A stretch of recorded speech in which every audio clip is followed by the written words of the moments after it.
दोस्तों आज की इस वीडियो में मैं आपको बताऊंगा यूपी ट्रिपल एससी पीईटी 2023 का सिलेबस। दोस्तों यूपी ट्रिपल एससी पैट का जो ऑनलाइन फॉर्म है वो भरे जा रहे हैं। इसका ऑफिशियल नोटिफिकेशन जारी हो चुका है। अगर आपने अभी तक इसका फॉर्म अप्लाई नहीं किया है तो इसका जल्दी से फॉर्म अप्लाई कर दीजिए।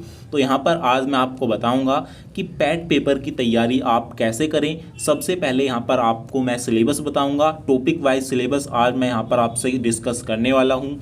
और उसके बाद मैं आपको बताऊंगा कि कौन सा सब्जेक्ट आपको सबसे पहले पढ़ना है और कौन सा सब्जेक्ट आपको सबसे लास्ट में पढ़ना है, पढ़ने का क्या तरीका होना चाहिए ताकि आप इसके एग्ज़ाम को बहुत ही आसानी से क्लियर कर दें। उसके बाद मैं आपको बताऊंगा यहाँ पर बेस्ट बुक कौन कौन सी है जहाँ से आपको इसकी तैयारी करनी चाहिए। और लास्ट में यहाँ पर मैं आपको बताऊंगा नेगेटिव मार्किंग इसमें कितनी रहेगी। और यहाँ पर सबसे लास्ट में एक इम्पोर्टेंट चीज़ मैं आपको बताऊंगा कि YouTube पर आप कहाँ से पढ़ें, ताकि YouTube पर कौन से चैनल हैं जहाँ से आप तैयारी करके इसमें अपनी हेल्प ले सकते हैं। तो चलिए साथियों, बिना टाइम वेस्ट के वीडियो को स्टार्ट करता हूँ। तो दोस्तों यहाँ पर मैं सबसे पहले आपको बता देता हूँ इसका सिलेबस, टॉपिक वाइज सिलेबस।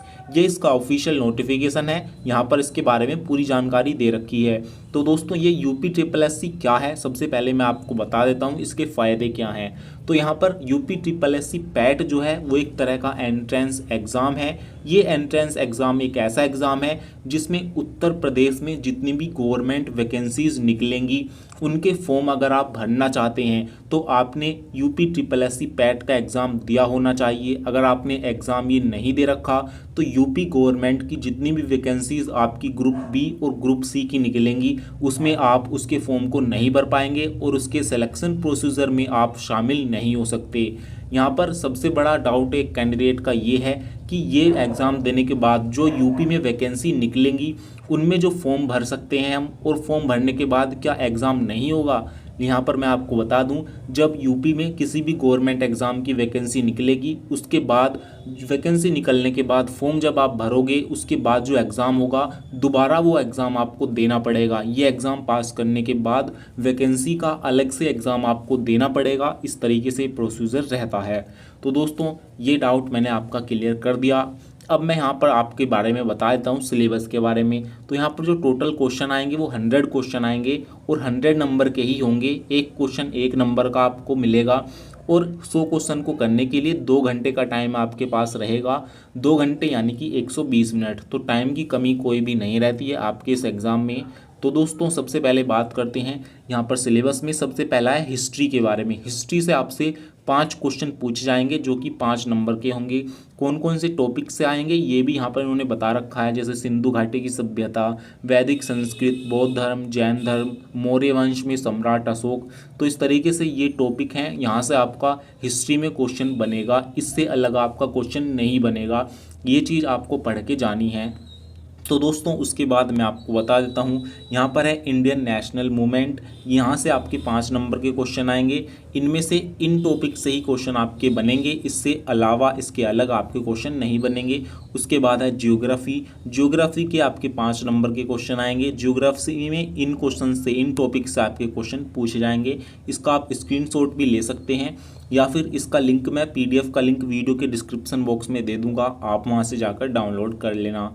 उसके बाद है इंडियन इकोनॉमी से 5 क्वेश्चन आने वाले हैं। उसके बाद भारतीय संविधान एवं लोक प्रशासन यानी कि Indian constitution and public administration, 5 question आपके यहाँ के आएंगे। उसके बाद है सामान्य विज्ञान जनरल साइंस के 5 क्वेश्चन। उसके बाद एलिमेंट्री मैथ के 5 क्वेश्चन। उसके बाद दोस्तों यहाँ पर सामान्य हिंदी आ जाती है, हिंदी के 5 क्वेश्चन आएंगे। तो दोस्तों उसके बाद इंग्लिश के भी 5 क्वेश्चन, रीजनिंग से भी 5 नंबर के क्वेश्चन। तो इस तरीके से यहाँ पर आप देख सकते हैं करंट अफेयर से 10 नंबर के और जनरल अवेयरनेस से यहाँ पर आपके 10 नंबर के क्वेश्चन बनने वाले हैं।